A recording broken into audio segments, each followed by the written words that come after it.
सेठ मोहनलाल ने एक गांव में कागज़ बनाने वाली फैक्ट्री लगाई। गांव के लोग इस फैक्ट्री के लगने से बहुत ज़्यादा खुश थे क्योंकि उन्हें रोज़गार मिलेगा। सेठ अपनी फैक्ट्री की ओपनिंग करने के लिए जा रहे थे। रास्ते में उन्होंने देखा कि एक चरवाहा बच्चे को, जिसकी उम्र लगभग 7 साल थी, बुरी तरह से पीट रहा है। सेठ से यह बात सहन न हुई। वह गाड़ी से नीचे उतरे और फिर चरवाहे के पास जाकर पूछा कि आखिर इस बच्चे को क्यों मार रहे हो। चरवाहे ने कहा, मेरे और भी बेटे हैं जो बहुत अच्छे और सुंदर हैं, लेकिन मेरा ये बेटा अपाहिज है और मनहूस है। इसकी एक टांग छोटी है। बाकी बच्चे तो मेरा सहारा बनेंगे, लेकिन यह मुझ पर बोझ ही रहेगा। बेटे जब चरवाहे की बात सुनी तो उन्हें बहुत दुख हुआ और गुस्सा भी आया। उन्होंने चरवाहे से कहा कि अगर अपने बच्चे को अपने ऊपर बोझ समझते हो तो अपने बच्चे को मेरे हवाले कर दो। चरवाहे ने कहा कि इस लड़के को ऐसे ही तो मैं आपको नहीं दे सकता। हाँ, अगर आप मुझे इसके बदले 50,000 रुपये दे दें तो ये बच्चा आप ले जा सकते हैं। सेठ ने उसे 50,000 रुपये दिए और बच्चे को लेकर अपने घर आ गए। उस बच्चे का नाम गोपाल था। गोपाल जब थोड़ा बड़ा हुआ तो काफ़ी होशियार निकला और 20 साल के बाद सेठ ने अपना कारोबार गोपाल को सौंप दिया। एक दिन गोपाल अपनी फैक्ट्री का विज़िट करने के लिए जा रहा था तो उसने देखा कि कुछ लड़के एक बूढ़े को कूड़े के ढेर पर। रामू एक किसान का बेटा था और उसके पिता के पास काफ़ी माल मवेशी थे। रामू जब बड़ा हुआ तो अपने पिता के साथ मिलकर भेड़ बकरियां चराने लगा। उनके पास सैकड़ों भेड़ें थी और उनको दूर दूर के इलाकों में चराने के लिए ले जाते थे। रामू के पिता के पास दौलत की कोई कमी नहीं थी, लेकिन वह एक सीधी सादी ज़िंदगी गुजार रहे थे। लेकिन इसके बावजूद गांव के लोग इस बात को जानते थे और उनकी बहुत इज्जत करते थे। एक बार रामू अपने पिता के साथ भेड़ और बकरियां चरा रहा था। तभी उसने देखा कि कुछ औरतें सिरों पर मिट्टी के घड़े रखकर नहर की तरफ जा रही हैं और उन औरतों में एक लड़की थी जिसका नाम नंदिनी था। नंदिनी एक कुम्हार की बेटी थी। रामू को वह लड़की बहुत पसंद आई और रामू के पिता को इस बात का अंदाज हो चुका था। अगले 2 दिन तक रामू इस बात की जिद करता कि हमें अपनी बकरियों को उस गांव के पास ले जाना चाहिए क्योंकि वह जगह काफ़ी हरी भरी है। लेकिन उसका पिता सब कुछ जानते हुए भी चुप रहा। एक दिन बकरियां चराते हुए रामू ने अपने पिता से कहा कि मुझे बहुत ज़्यादा प्यास लग रही है, मैं करीब के गांव से ज़रा पानी भरकर ले आता हूँ। पिता ने अपने बेटे से कहा कि जल्दी वापस आना क्योंकि बकरियां काफ़ी ज़्यादा हैं और मैं अकेला इन्हें नहीं संभाल पाऊँगा। उसने अपने पिता से वादा किया कि मैं जल्दी ही आ जाऊँगा। लेकिन सच्चाई तो ये थी कि वह उन औरतों को देखने के लिए जा रहा था जो पानी भरकर वापस अपने घरों को जा रही थी। रामू की नज़र नंदिनी पर थी। वह ये देखना चाह रहा था कि उसका घर कौन सा है। नंदिनी जैसे ही अपने घर में गई, रामू ने दरवाजे पर दस्तक दी। उसे इस बात की उम्मीद थी कि शायद दरवाजे पर नंदिनी आए और पानी लेने के बहाने नंदिनी से थोड़ी बहुत मुलाकात हो जाए। लेकिन शायद रामू की किस्मत में ये नहीं था। नंदिनी का पिता दरवाजे पर आया और रामू से पूछा कि बेटा, क्या बात है। रामू ने उन बूढ़े से कहा कि मैं प्यासा हूँ और मेरे पास पानी नहीं है। पानी की तलाश में इधर आया हूँ। क्या आप मुझे 2 गिलास पानी दे सकते हैं। बूढ़े ने उसे पानी दिया और रामू वापस आ गया। लेकिन अब उसे नंदिनी के ठिकाने का पता चल चुका था। वह अब बार बार पानी लेने के बहाने उनके घर आने लगा। पहले 2-3 दिन तक तो नंदिनी के पिता को शक नहीं हुआ, लेकिन जब रामू बार बार उनके घर जाने लगा तो नंदिनी के पिता को शक होने लगा कि यह आखिर हमारे घर ही क्यों आता है। अगर इसे पानी चाहिए तो किसी भी घर से ले सकता है। इधर रामू का पिता भी अपने बेटे के किरदार का इम्तहान ले रहा था। वह देखना चाह रहा था कि उसका बेटा आखिर क्या करना चाह रहा है। जब काफ़ी दिन गुजर जाने के बाद भी उसने अपने पिता को सच्चाई नहीं बताई और पानी लेने के बहाने बार बार उस लड़की के घर जाने लगा, तब एक दिन उसने अपने बेटे को अपने सामने बिठाया और रामू से कहा, बेटा, मैंने हमेशा तुम्हारा भला चाहा है। मैं तुमसे बहुत प्यार भी करता हूँ। बात दरअसल ये है कि एक बाप जो अपनी औलाद से इतना प्यार करता है, वह अपनी औलाद से इतना बेखबर नहीं रह सकता। मैं भी तुम्हारे दिल के हाल से बेखबर बिल्कुल नहीं हूँ, लेकिन मैं इस इंतज़ार में था कि तुम मुझसे ज़रूर बात करोगे। मुझे इस बात का पता है कि तुम पानी लेने के लिए उस गांव में आखिर क्यों जाते हो। रामू ने अपने पिता के मुंह से जब ये बात सुनी तो शर्मिंदा हुआ और अपने पिता से माफ़ी मांगने लगा और पिता से कहा कि पहली बार है कि मुझसे गलती हुई। मैं आपसे कोई बात नहीं छुपाऊंगा और अब मैं आगे से वादा करता हूँ कि ऐसा कभी भी नहीं होगा। मैं कभी भी आपसे कोई बात नहीं छुपाऊंगा। मैं एक लड़की को पसंद करता हूँ। मुझे इस बात का डर था कि आपको गुस्सा ना आ जाए। बस आप मुझे माफ़ कर दीजिए और आखिरी मौका मुझे दे दें। पिता ने मुस्कुराते हुए कहा कि बेटा, परेशान होने की ज़रूरत नहीं। मैं तो पहले ही तुम्हारी शादी के बारे में सोच रहा था। अब जबकि मुझे तुम्हारी पसंद के बारे में पता चल चुका है, तो मैं तुम्हारी शादी में अब देर नहीं करूँगा। रामू ने यह सुना तो बहुत खुश हुआ। उसके दिल की मुराद पूरी हो चुकी थी, लेकिन उसे अभी दिल ही दिल में इस बात का डर था कि नंदिनी का पिता इस रिश्ते के लिए मानेगा या नहीं, क्योंकि वह पानी लेने के बहाने कई बार उनके दरवाजे पर जा चुका था और वह मुझे अच्छी तरह पहचानता है। जब बात रिश्ते तक पहुंचेगी, तब उसे इस बात का शक ही ना हो जाए कि यह पानी लेने के लिए किसी दूसरी नीयत से हमारे घर के दरवाजे पर आता था और दस्तक देता था। रामू का पिता अपने बेटे के लिए उस कुम्हार के घर गया। नंदिनी के पिता को यह जानकर खुशी हुई कि उसकी बेटी के लिए किसी का रिश्ता आया है, क्योंकि उसकी 3 बेटियां थीं और बेटियां अभी भी घर में कुंवारी बैठी थीं। और नंदिनी का पिता इस बात के लिए बहुत परेशान था कि अगर मुझे कुछ हो गया तो मेरी बेटियों का क्या होगा। इसीलिए वह जल्दी से जल्दी अपनी बेटियों के हाथ पीले करना चाहता था। कुम्हार ने रामू के पिता से कहा कि मुझे रिश्ते पर कोई एतराज़ नहीं, आप एक शरीफ इंसान लगते हैं, आपका बेटा भी शरीफ ही होगा। लेकिन हमारे यहाँ रिश्ता करने से पहले एक रिवाज पाया जाता है और गांव में एक जगह है जहाँ पर लड़के को खड़ा किया जाता है। पर्दे के पीछे लड़की उसे देख लेती है और यूँ उसकी मर्ज़ी है कि देखने के बाद अगर लड़का लड़की को पसंद नहीं है तो माता पिता उसकी शादी ज़बरदस्ती नहीं करते। रामू एक जगह खड़ा हो गया और कुम्हार की बेटी नंदिनी ने पर्दे के पीछे से उसे देखा तो नंदिनी ने इस रिश्ते पर कोई एतराज़ नहीं किया। बेटी ने अपने पिता को बताया कि मुझे ये रिश्ता मंजूर है। उसके बाद कुम्हार ने जब रामू को देखा तो हैरान हो गया और कहने लगा, तुम तो वही हो जो बार बार मेरे दरवाजे पर पानी लेने आते थे। बेटा, बुरा मत मानना, लेकिन मेरे दिल में एक शक है। मैं चाहता हूँ कि सच्चाई तुम मुझे बता दो, ताकि रिश्ते की बुनियाद ही शक पर ना हो, क्योंकि जिन रिश्तों की बुनियाद कमज़ोर होती है वह आगे टूट जाते हैं और उनमें मजबूती नहीं रहती। मैं बस तुमसे ये जानना चाहता हूँ कि मेरे दरवाजे पर आने और पानी लेने के अलावा तुम्हारा कोई और मकसद तो नहीं था। कुम्हार की ये बात सुनकर रामू काफ़ी देर खामोश रहा, फिर बोला कि बाबा जी, मैं आपसे कुछ नहीं छुपाऊँगा। अगर इस समय मैं झूठ बोलना चाहूँ तो बोल सकता हूँ, लेकिन मैं भी इस रिश्ते की बुनियाद एक झूठ पर नहीं रख सकता, इसीलिए सच्चाई ही कहूँगा। मैंने आपकी बेटी को नहर से पानी भरते हुए देख लिया था। मुझे आपकी बेटी बहुत पसंद आई थी और मैंने उसी दिन फैसला किया था कि शादी करूँगा तो आपकी बेटी से करूँगा, वरना नहीं करूँगा। मैं काफ़ी दिन सोचता रहा कि किस तरह से आपकी बेटी को यह बात बताई जाए। जब मुझे कोई मौका नहीं मिला, उसके बाद मेरे दिमाग में यह तरकीब आई थी और मैं आपके दरवाजे पर पानी लेने के बहाने आता था कि शायद कभी आपकी बेटी से मुलाकात हो जाए और मैं उसको अपनी इच्छा के बारे में बता सकूं।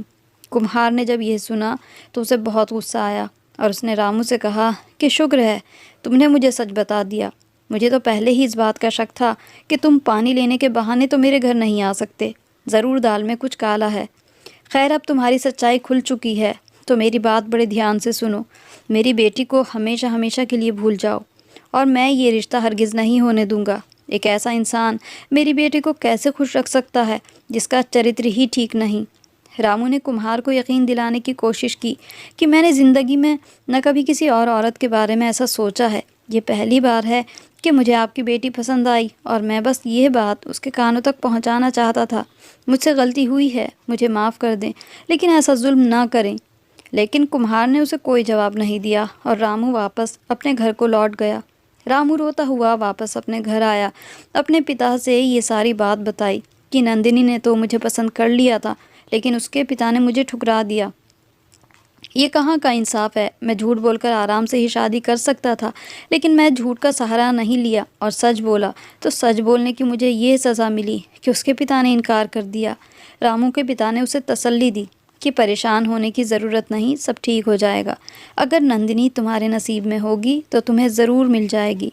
एक हफ्ते तक रामू और उसके पिता इस इंतज़ार में रहे कि कुम्हार उनसे बात करेगा, लेकिन ऐसा कुछ नहीं हुआ। लेकिन 8वें दिन कुम्हार खुद रामू के दरवाजे पर आया और कहा, हालांकि तुमसे गलती हुई है, तुमने अपनी गलती की माफ़ी भी मांग ली है, लेकिन जिस बात ने मुझे सबसे ज़्यादा मजबूर किया कि मैं इस रिश्ते को हाथ से जाने ना दूं, वह तुम्हारा सच था। तुम चाहते तो झूठ बोल सकते थे, लेकिन तुमने झूठ का सहारा नहीं लिया और सच बोला। ये बात मुझे बहुत पसंद आई। रामू ये सुनकर बहुत खुश हुआ और फिर नंदिनी के साथ उसकी शादी हो गई। उसके साथ शादी उसकी ज़िंदगी की सबसे बड़ी खुशी थी, उसकी इच्छा थी जो कि पूरी हो चुकी थी। अब रामू ने अपनी पत्नी का बहुत ख्याल रखा और उसको बहुत खुश रखा। नंदिनी अपने साथ खुशकिस्मती लेकर आई थी। रामू का पिता हमेशा अपने बेटे से यही कहता था कि बेटा, मेरी बहू खुशकिस्मत है और नसीबों वाली है। ये लड़की जब से हमारे घर में आई है, हमारे नसीब और जाग चुके हैं। हमारे घर में तो पहले ही किसी चीज़ की कोई कमी नहीं थी, लेकिन जब से बहू ने इस घर में कदम रखा है, तब से चारों तरफ से दौलत ही दौलत बरस रही है और खुशहाली छा गई है। बस तू इसे हमेशा खुश रखना और हमेशा इसके चेहरे पर मुस्कुराहट रहनी चाहिए। रामू ने अपने पिता से वादा किया कि मैं हमेशा अपनी पत्नी को खुश रखूंगा। शादी के 2 साल बाद रामू के घर में एक बेटा पैदा हुआ तो उसकी खुशी का कोई ठिकाना नहीं था। अपने पिता की इच्छा पर उसने पूरे गांव में गरीबों को कपड़े और खाना दान किया और यहाँ तक कि 5 बकरियां भी दान करी और गरीबों को दे दी। यह सब करके रामू के पिता बहुत खुश थे कि वह दादा बन चुके हैं और खुशी के इस मौके पर वह कंजूसी नहीं करना चाहते थे, बल्कि ज़्यादा से ज़्यादा दान करके ऊपर वाले का शुक्र अदा करना चाहते थे। इसी तरह 2 साल बाद रामू के घर में फिर दूसरा बेटा पैदा हुआ तो इस बार भी उसके पिता ने दोबारा अपने बेटे से कहा कि खुशी के इस मौके पर 5 बकरियां फिर से गरीबों में दान कर दो और गरीबों के लिए कोई कमी ना रहे। उन्होंने पहले की तरह खूब खाना और कपड़े गरीबों में दान किए, लेकिन इस बार रामू कहने लगा कि 5 के बजाय अगर 2 बकरियां ही हम दान कर दें तो काफ़ी है। यह सुनकर उसके पिता हैरान हुए और बोले, बेटे से कहा, कैसी बातें कर रहे हो? ऊपर वाले ने हमें इतना कुछ दिया है और हमारी सोच से भी ज़्यादा है। पिता के कहने पर उसने 5 बकरियां दान कर दी, लेकिन वह दिल ही दिल में इस बात के लिए तैयार नहीं था। 2 बच्चों के बाद रामू के पिता की मौत हो गई। पिता के यूं अचानक मौत पर रामू को बहुत ज़्यादा सदमा लगा, क्योंकि अब सारी जिम्मेदारी उसके कंधों पर आ चुकी थी। अब उसे अपनी जिम्मेदारियों का एहसास होने लगा। अगले 8 सालों में रामू के 2 बेटे और पैदा हुए, लेकिन मजाल है कि उसने कभी अपने किसी बेटे के पैदा होने पर कोई दान किया हो। यह बात नंदिनी को बहुत बुरी लगती थी।